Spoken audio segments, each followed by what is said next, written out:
Part 1. You will hear a conversation between a printing company employee and a customer. First, you have some time to look at questions 1 to 5.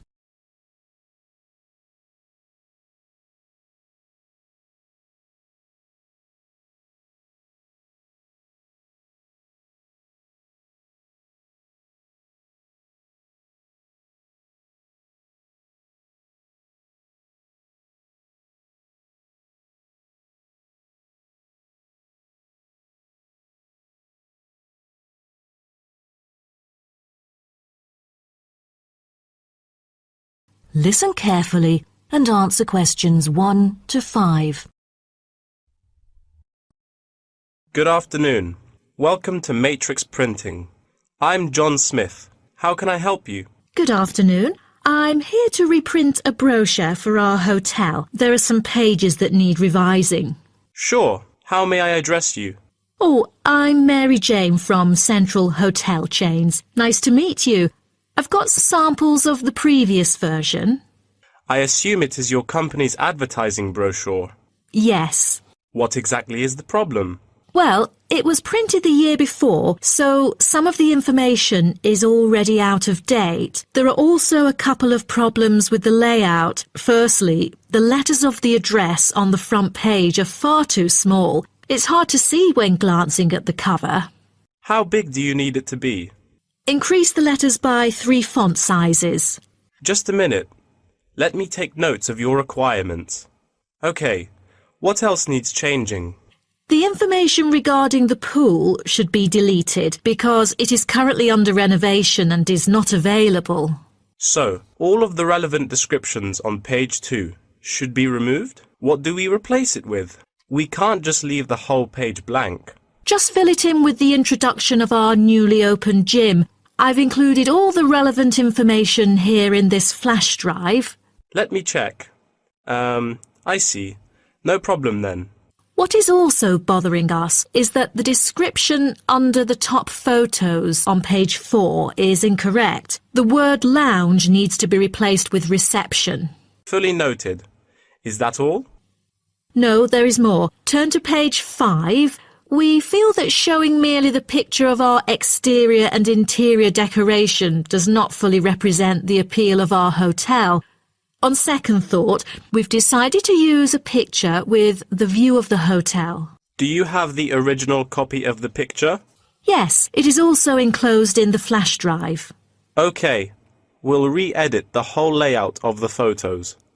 Great.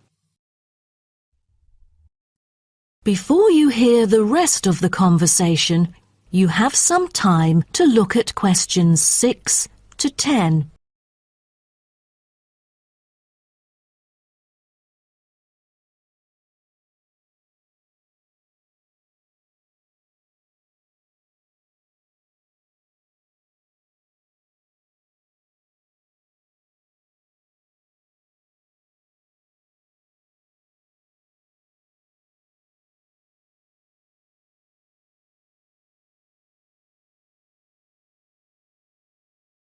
Now listen and answer questions 6 to 10.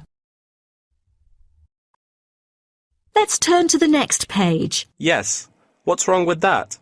It seems perfectly fine to me. At first sight it seems fine, but according to the feedback of the customers, the prices do not stand out. So, we want to change the print from black to red to make it pop out. Okay, I've made notes of all of your requests. Is there anything else? I appreciate it. Just one final request. Could you translate the whole brochure into Spanish? We have customers worldwide, you know, especially those from Latin countries. No problem. What about other languages, like Japanese, Chinese, or German? These are our most popular target languages. I have to ask the manager about the Chinese version. There's been a surging number of Chinese clients during recent years. However, we don't need German or Japanese translations, as we currently don't have many customers from those two countries. Sure. Just keep me updated. So, roughly, when can we get the revised print? We need it before the end of July.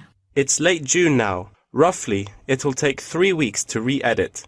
so it will definitely be ready before the deadline. Great. To where shall we send the samples? The address is number 9 Green Drive, Clifton, NY 21300. How do you spell Clifton? CLIFFTON, Clifton. And the telephone number? It's 9030366602. Also, if you have any further questions, you can reach me through this number. Okay. That is the end of part 1. You now have half a minute to check your answers.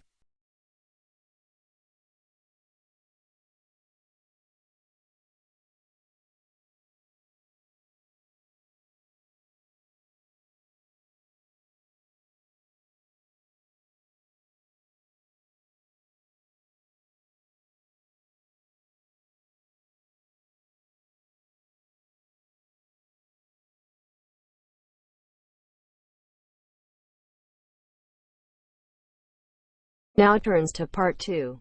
Part 2. You will hear a guide talking to a group of visitors about a national park. First, you have some time to look at questions 11 to 16.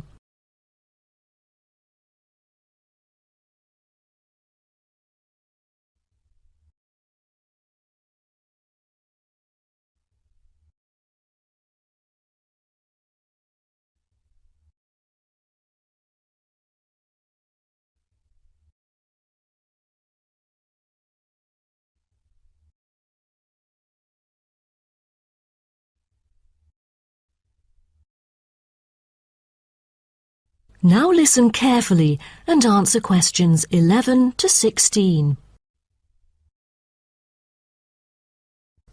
Welcome to Byron National Park. I am Jim Carson, your tour guide for the trip. First, I'd like to give you some basic information about the park. Covering 7,000 acres of land and spanning across 3 states, Byron National Park was established to protect the area's most spectacular scenic values. With unique geological features, natural history, and native plant and animal life, it is an ideal destination for recreation as well as research purposes.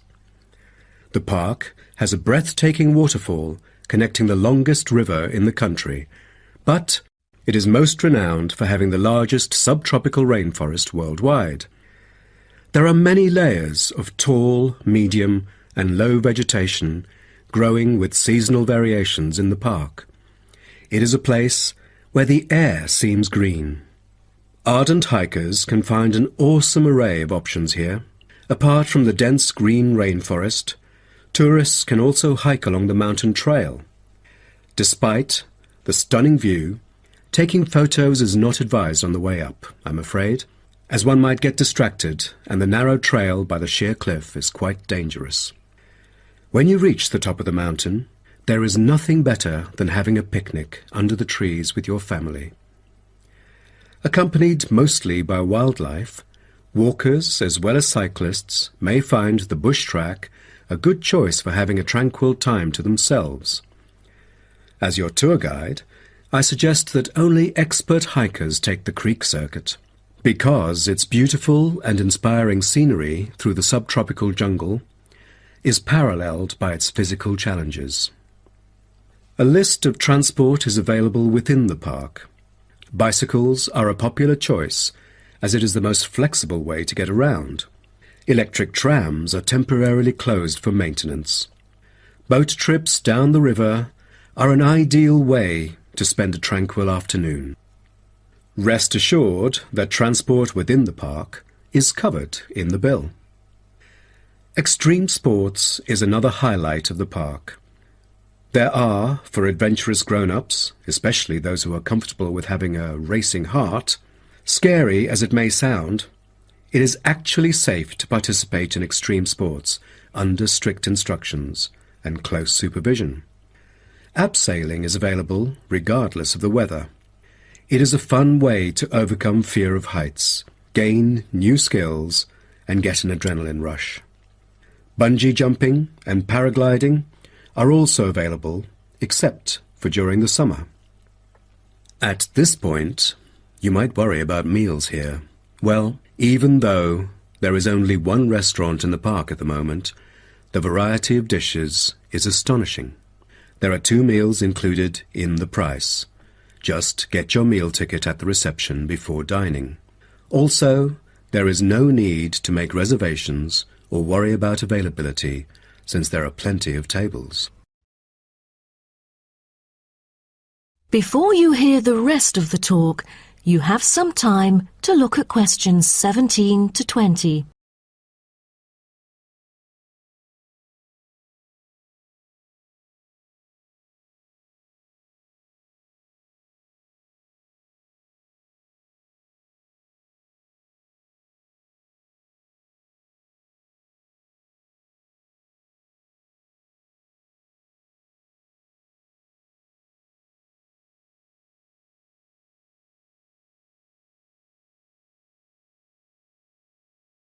Now listen and answer questions 17 to 20.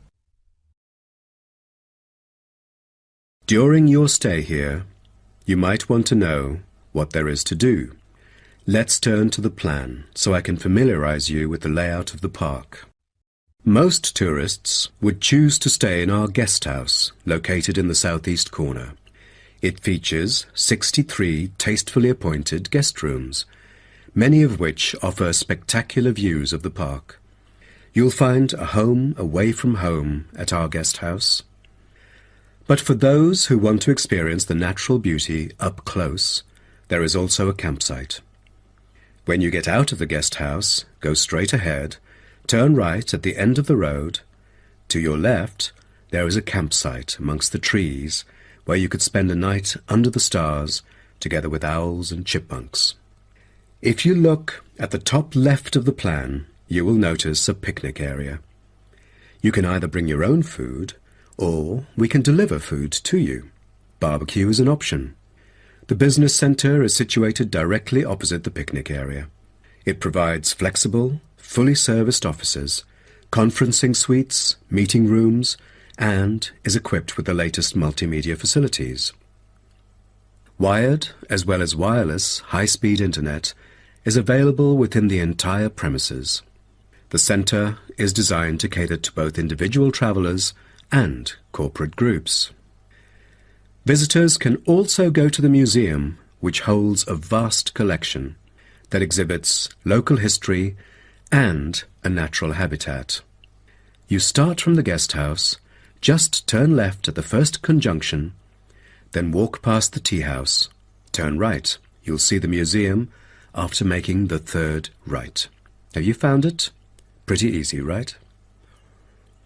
To spend a delightful afternoon with a book and a fresh cup of coffee, you can go to the only cafe in the park.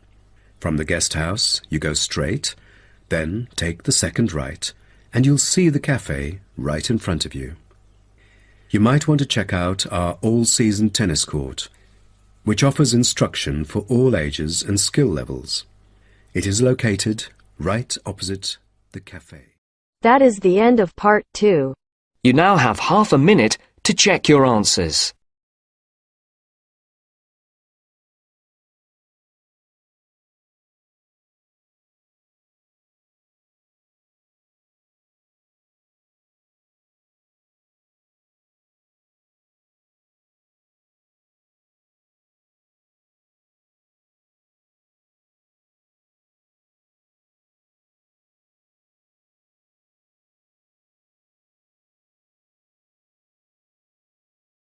Now turns to part 3.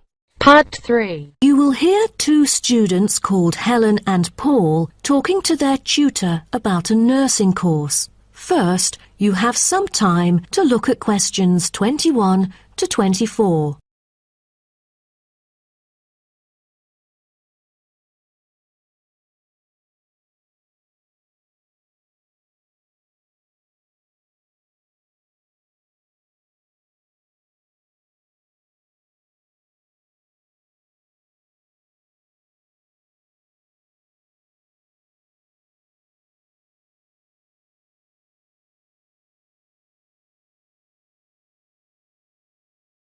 Now, listen carefully and answer questions 21 to 24. Helen and Paul, congratulations to you both for doing so well the past semester. You two have exhibited an impeccable performance during your first year in the nursing program. I'd like to get some feedback from the two of you to better improve the program and to provide guidance for our prospective students. I'd like to start with you, Helen. So, first of all, which aspect of the program impressed you?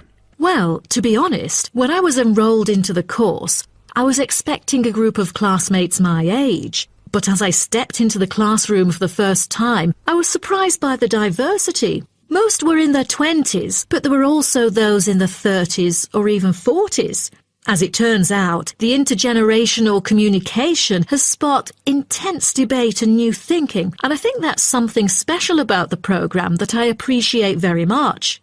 What about you, Paul? What do you think of the program? For me, the group project we carried out last semester is another key feature of the program.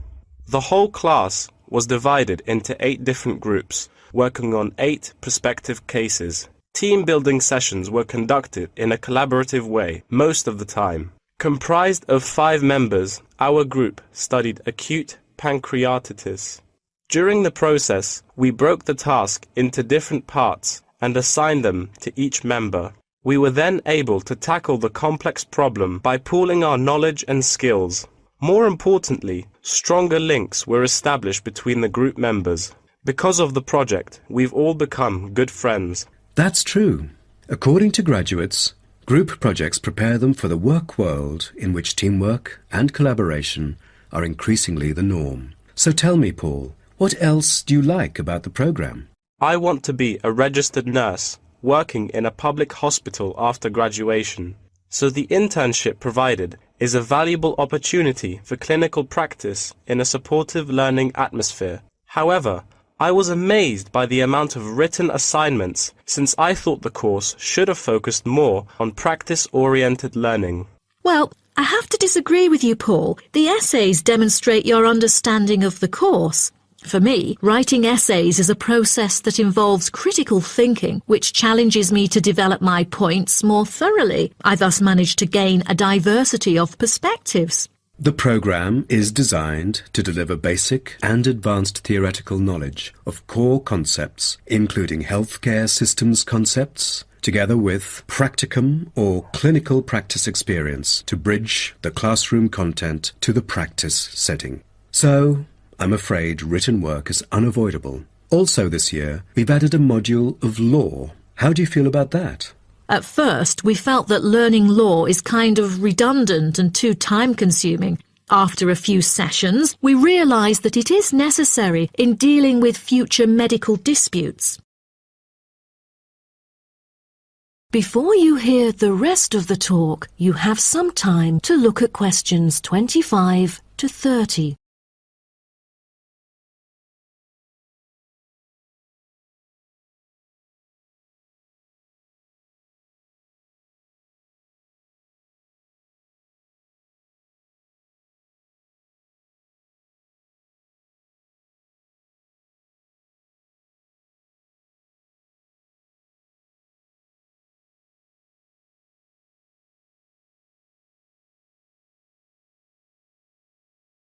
Now, listen and answer questions 25 to 30. Do you have any suggestions for prospective students? What bothers me most is handing in essays on time. I almost missed the deadline once because there were 3 essays due within the same week, so rationalizing your time is critical. Well, that's true. The lectures deliver so much useful information. I have poor memory, so I kept making notes and revisiting them on a regular basis. To my surprise, at the end of the semester, I have learnt the key concepts by heart. How was the research? I heard that it was quite challenging. How did you manage to overcome the difficulties? That's true. The majority of us had no clue how to carry out the research at first. Fortunately, when I was digging up reference materials at the library, I sought help from the librarian. She taught me about finding the appropriate resources and choosing the proper research methods. Have you checked out the online forum? Yes, it has become a habit for me to visit the forum regularly. In a sense, it extends classroom learning. It is where the students post academic problems that they come across and get support from the faculty members. Some of my classmates didn't do so well during the placement tests. I feel that background reading is necessary. Lastly, do you have anything to say to the freshmen?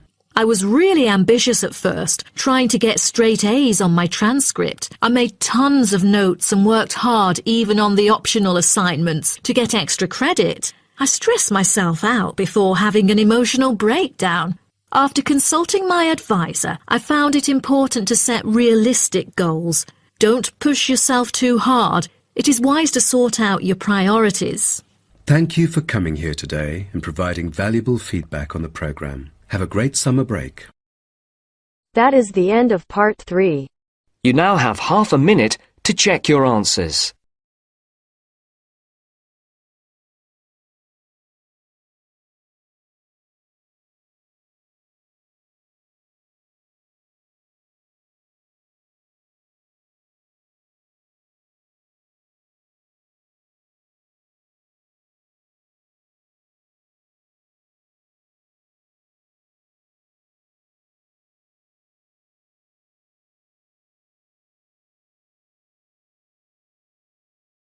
Now turns to part 4.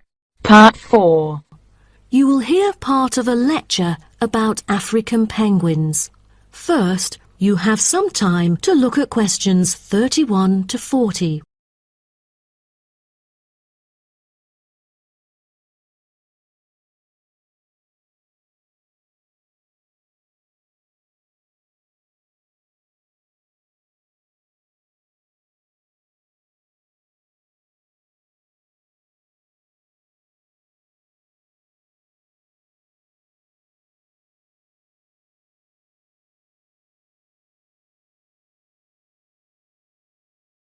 Now, listen carefully and answer questions 31 to 40.